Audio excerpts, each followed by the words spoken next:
If you've owned an Xbox 360, you probably remember Xbox Live Arcade, or XBLA as it was known. As Microsoft's digital distribution service, the seemingly endless supply of new games, HD remakes, arcade ports, indie games and console ports that came out every week. You may even remember the Xbox Live Summer of Arcade that was introduced in 2008.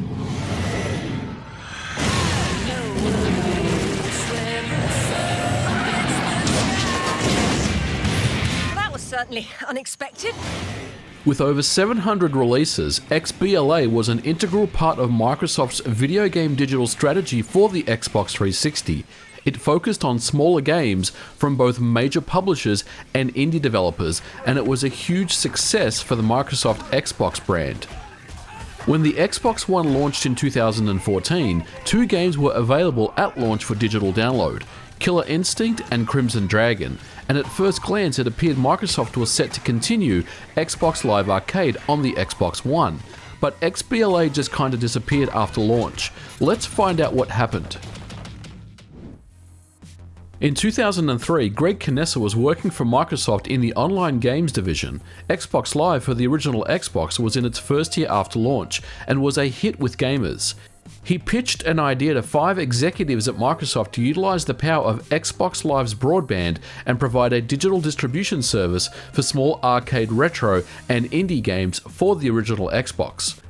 Greg saw the success of the iPod with its fully digital iTunes service, small indie puzzle games from companies like PopCap, and retro compilations like Midway Arcade Classics for the original Xbox and PlayStation 2, and came up with a plan to allow gamers to download, trial, and ultimately purchase small games on the original Xbox. He named the service Xbox Live Arcade.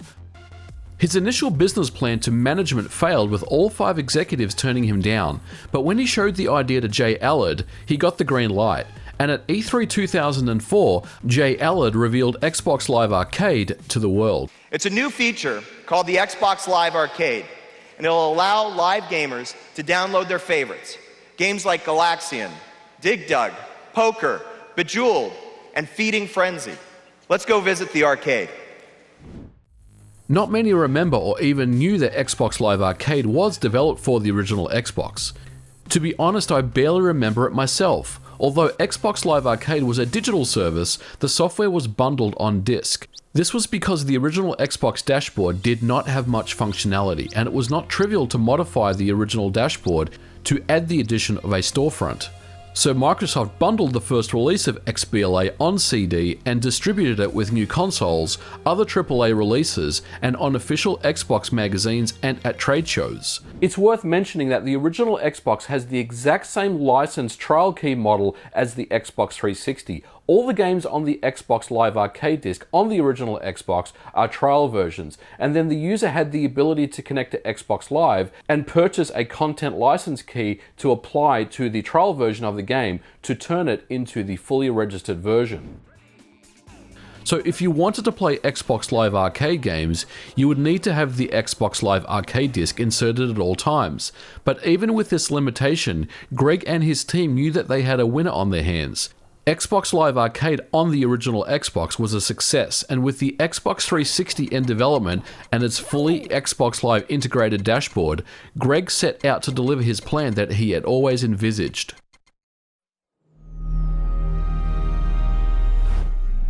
In November of 2005, with the launch of the Xbox 360, came the launch of Xbox Live Arcade version 2. Every Xbox came with a copy of Hexic HD installed on its hard disk.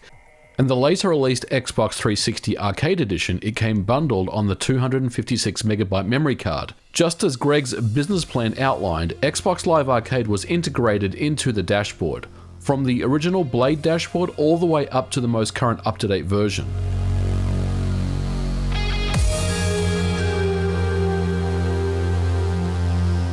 Initially, the file size limitation was 50 megabytes. Microsoft purposely retained this cap in order to maximize space on the cheaper Xbox 360 Core and Arcade Edition hardware that lacked a hard drive.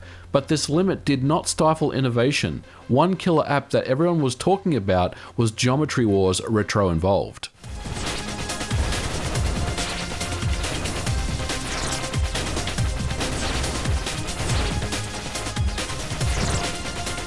The 50 meg limitation was in place from 2005 to 2007, but one game that's considered one of the best games of all time forced Microsoft to increase the limit to 150 megabytes.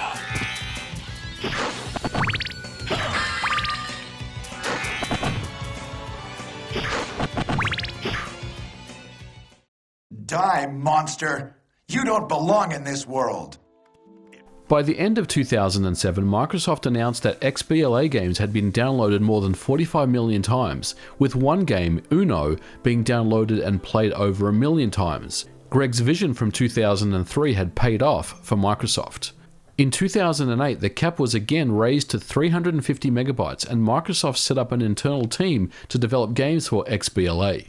With this in place meant the introduction of games that utilized HD textures and assets, and new modern indie releases were becoming more and more mainstream.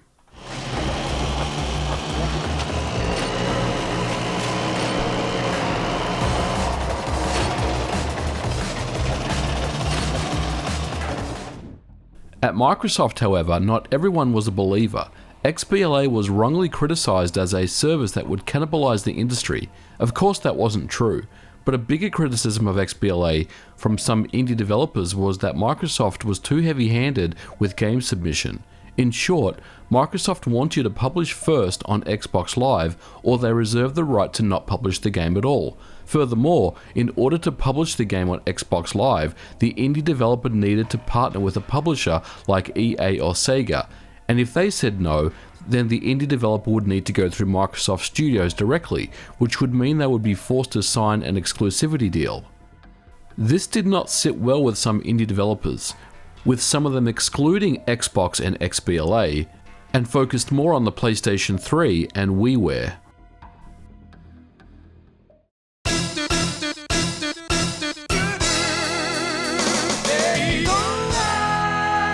However, as a consumer, XBLA was becoming the place where all gamers could pick up and play. For me, enhanced ports of games like Gurwanga, Nights into Dreams, and Dreamcast ports of Sonic Adventure, Soul Calibur, and Space Channel 5, along with other games like Radiant Silvergun by Treasure, which incidentally has never seen a port to any other system from the original Saturn release, really made XBLA one of the best reasons to own an Xbox 360. Arcade sequels such as Afterburner Climax and Outrun Coast to Coast also showed Sega's commitment to XBLA, along with updated ports of Virtua Fighter 5 and Jet Set Radio. Excellent! Like most digital distribution services, XBLA isn't perfect. Some games were removed from the storefront due to licensing issues. In 2010, Sega lost the Ferrari license, and Outrun Coast to Coast was removed from XBLA.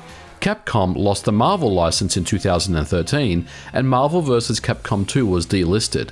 Around 50 games in total have been removed from XBLA, never to return. This includes Konami's Teenage Mutant Ninja Turtles games and the Simpsons arcade port. Ultimate Mortal Kombat by Midway was pulled along with other games such as Scott Pilgrim vs. the World. Some games have been removed purely for unknown reasons. Microsoft's popular XBLA game Uno and the massively multiplayer game 1 vs 100 was delisted in 2010 after Microsoft confirmed the game would not return. There are still ways that you can download delisted XBLA games from the internet and get them onto your Xbox 360. Now, of course, you need a modded system to do this, but I am just letting you be aware of the fact that this is something that can still be done to this day. Now, the other option that you have is you can utilize something like an emulator. The Xenia Xbox 360 emulator that I recently reviewed handles XBLA games very, very well. So if you have a suitable PC that has enough horsepower to run an Xbox 360 emulator like Xenia, check out XBLA games on Xenia. I think you'll be very, very pleased with the result.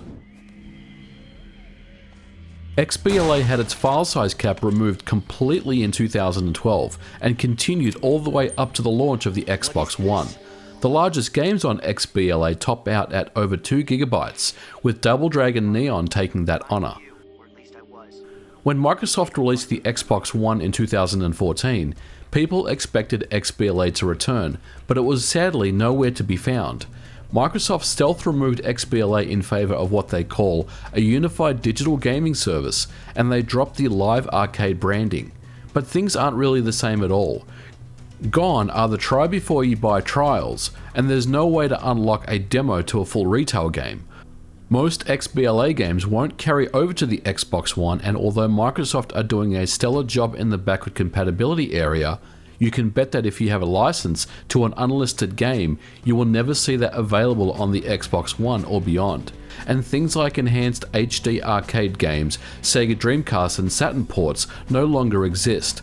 XBLA died with the launch of the Xbox One, and it's a damn shame.